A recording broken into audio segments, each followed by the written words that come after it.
si Senator. Senator Bongo po dumating para sa seremonya ni Atty. Torion bilang presidente ng Region 11 po sa PDP. Hi, Sen.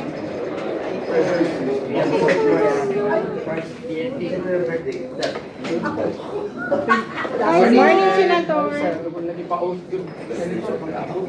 Ay, buntag.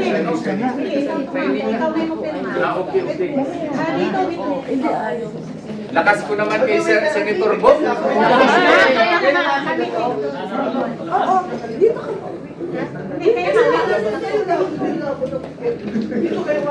Witness nga kami. Buwan na lang na. Tayo lang ako dito. JP, kasi yung tatanggal. Alright.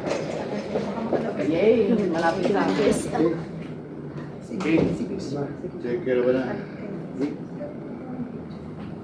Para check ka na natin. Bulagi? Oo. Ako si Duman. Yay!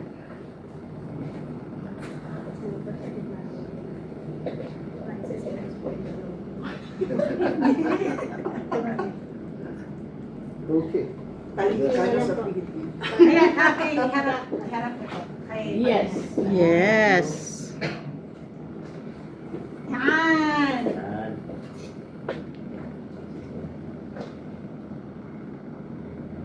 Okay. Kamao?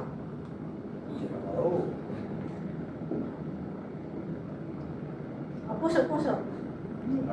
Heart, salasakit. Heart. Ganito. Maternity. Alright. Yan. Okay. Hey! Ay, ang Region 11!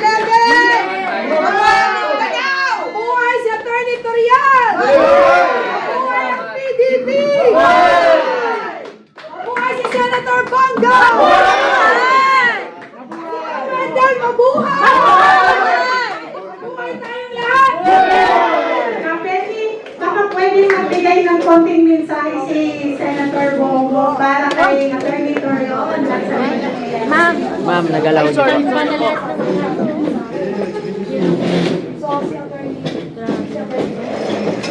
Harap na. Gusto natin pong hiningan po natin ng mensahe si Senator Bongo para po sa pagkilala ng ating bagong Region 11 President. Please do the honors, sir. Please. Ako Anyway, unang-una, isa naman po ang ating layunin, no? Sa PDP, Wala, tanan. Ay, natanggal. Tang-tang tanan. Congratulations kay Atty. Torion. Dito po ang mga officers, Secgen Wendell Alisado, Atty. Wendell Alisado, Atty. Bigpig, Astra, Penny, and si Atty. Yvette. Kontakto sa lahat po ng mga PDP members and officials. Maraming salamat. Alam nyo, napasyal po ako bigla dito dahil gusto ko talagang, alam nyo, sobrang busy namin sa trabaho. At kami yung talagang bugbog sarado, di ba? Alam nyo naman po siguro yan. Lalo-lalo na po sa Senado, kami yung minority. Bugbog kami sa lahat, sa politika. At sabi ko naman, bilang miyembro po ng PDP since 2015 at inyong auditor, patuloy po akong sumusuporta sa PDP. At pakiusap ko lang sa inyo, sa lahat ng mga bagong miyembro, palakasin pa natin ang PDP. Kung paano po ito pinalaki ni Tatay Digong noon, sana palakasin pa natin ngayon. Alam niyo, politika ganun eh. Panahon ng hindi pa nakaupo si Tatay Digong, konti pa lang talaga tayo. Nung nakaupo na siya yung presidente, marami nang gustong sumama. Nung umalis naman siya, hindi pa tapos yung kanyang termino, wala na, iniwan na tayo, iniwan na kami, o konti na lang. Pero pinakita natin nung midterm, kahit sino na lang yung naiwan sa atin, pero nakikita nyo kung sino talaga yung mga loyal na nagpaiwan sa PDP. At na-prove natin, kahit kung konti na lang tayo, nung midterm, ay napanalo po natin. Nakadalawang number 1 senator tayo. 2022 at 2025, sa baba tayo, sa tao tayo. Doon tayo sa tao at mahalin po natin ang ating kapwa Pilipino. At nakikiusap po ako sa lahat ng PDP members at sa gusto pang sumali sa PDP. Unahin po natin yung pagsiservisyo sa ating mga kababayan. Ang gulo po ng politika ngayon sa buong Pilipinas, sobrang gulo. Ang isa sa aking pinagdadasal, unang-una syempre, balik na rin po si Tatay Digo sa ating bansa. Nalulungkot po ako. Alam niyo naman, for 24 years, sobra pa sa tatay ang turing ko sa kanya. Wala na po akong naging tatay araw-araw kundi po siya. Sa araw-araw kami magkasama. Talagang nalulungkot po ako, na-depressed po ako sa pagkawala ni tatay. Para po ako nawala ng totoong tatay. Gaya rin po ninyo na nawalan din po tayo ng ama na naglingkod naman po sa atin ng buong puso. Yun po ang aking wish ngayon. Pinagdarasal makabalik si Tatay Digong at makabalik na po sa normal na pamumuhay ang bawat Pilipino. Sana makapokus na tayo sa pagsiservisyo. Yung serbisyong Duterte po, Tatak Duterte naman po. Tulungan lang po tayo mga PDP members.